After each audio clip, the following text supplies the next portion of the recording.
BJP पर भतीजे के बाद चाचा का वार, केशव प्रसाद मौर्य पर भड़के शिवपाल।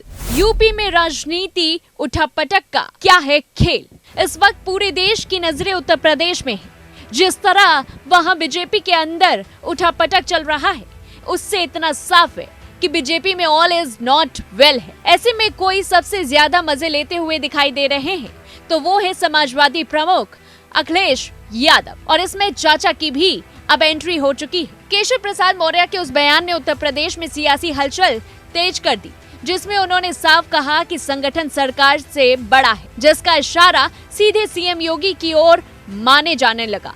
उसके बाद से दिल्ली से लेकर यूपी तक हलचल तेज हो गई।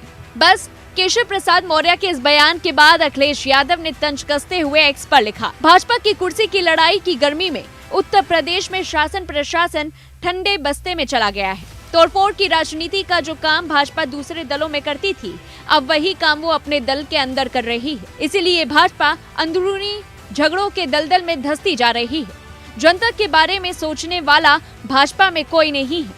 नहीं चाहिए बीजेपी सरकार। खैर, केशव प्रसाद मौर्य और अखिलेश यादव के बीच पलटवार कोई पहली बार देखने को नहीं मिला है।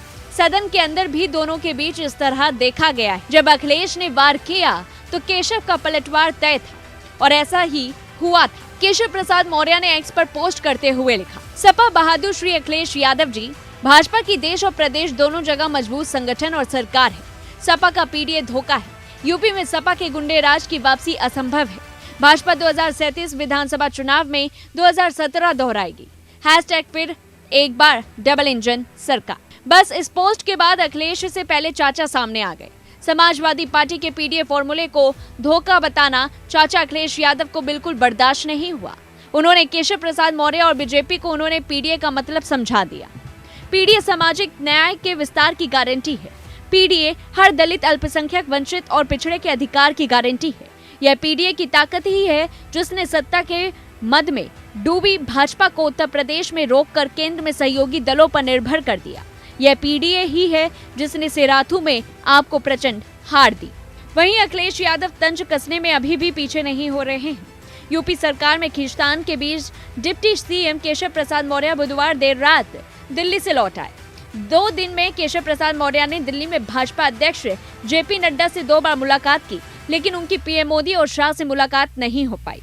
इधर सपा प्रमुख अखिलेश यादव ने केशव प्रसाद मौर्य के लखनऊ लौटने के बाद एक्स पर 2 पोस्ट किए। एक बुधवार रात लिखा, लौट के बुद्धू घर को आए। गुरुवार सुबह लिखा, मानसून ऑफर 100 लाओ सरकार बनाओ। दोनों पोस्ट में अखिलेश ने किसी का नाम नहीं लिखा। हालांकि सियासी गलियारों में इसे केशव मौर्य से जोड़कर देखा जा रहा है। इसकी वजह यह है कि 2022 में भी अखिलेश ने सार्वजनिक तौर पर केशव मौर्य को 100 विधायकों के साथ पाला बदलने पर मुख्यमंत्री बनाने का ऑफर दिया था। आपको बता दें कि 2024 के लोकसभा चुनाव में बीजेपी के उत्तर प्रदेश में खराब प्रदर्शन के बाद से घमासान बचा हुआ है। कभी स्थानीय सांसदों को इस हार के लिए जिम्मेदार ठहराया जाता है, तो कभी सीएम योगी पर ही सवाल खड़े करने की कोशिश की जाती है। लेकिन इन सब के प्रदेश बीजेपी अध्यक्ष भूपेंद्र चौधरी ने हार की पूरी जिम्मेदारी अपने ऊपर ले ली। बुधवार को भूपेंद्र चौधरी भी दिल्ली पहुंच गए। प्रधानमंत्री नरेंद्र मोदी और गृह मंत्री अमित शाह से मुलाकात की।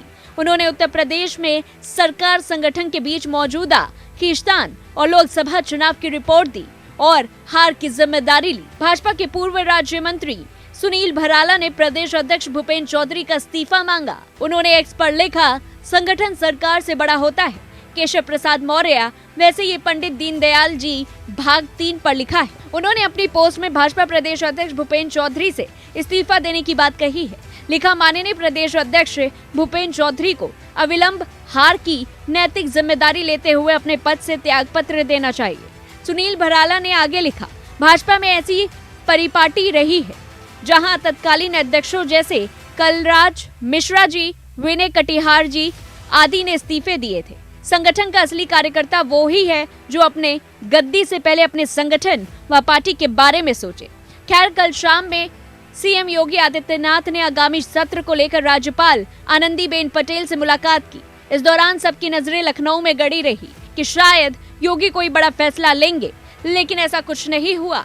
इतनी उठापटक ने साफ कर दिया है कि बीजेपी के अंदर सब कुछ सही नहीं। इस पूरी रिपोर्ट को लेकर के आपकी क्या कुछ राय है, हमें कमेंट बॉक्स में बताएं। तब तक के लिए देखते रहिए